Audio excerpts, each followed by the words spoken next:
بادشاہ اور غریب بڑھیا۔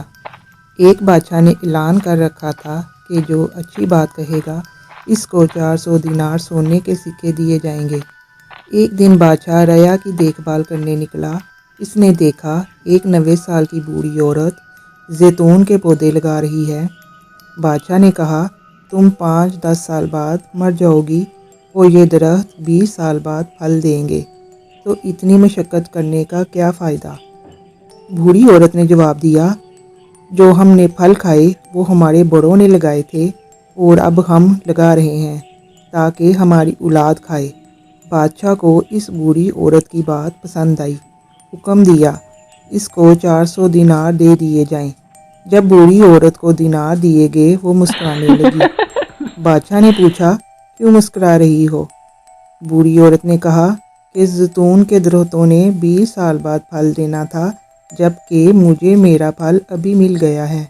بادشاہ کو اس کی یہ بات بھی اچھی لگی اور حکم جاری کیا، اس کو مزید 400 دینار دیے جائیں۔ جب اس عورت کو مزید 400 دینار دیے گئے تو وہ پھر مسکرانے لگی۔ بادشاہ نے پوچھا، اب کیوں مسکرائی ہو؟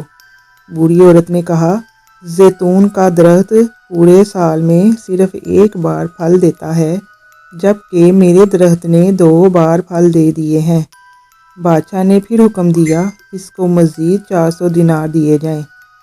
یہ حکم دیتے ہی بادشاہ تیزی سے وہاں سے روانہ ہو گیا۔ وزیر نے کہا، حضور، آپ جلدی سے کیوں نکل آئے؟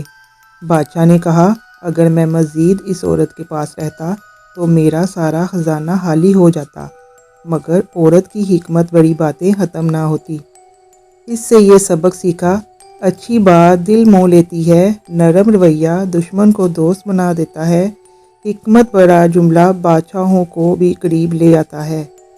اچھی بات دنیا میں دوست بڑھاتی اور دشمن کم کرتی ہے، اور آخرت میں ثواب کی کثرت کرتی ہے۔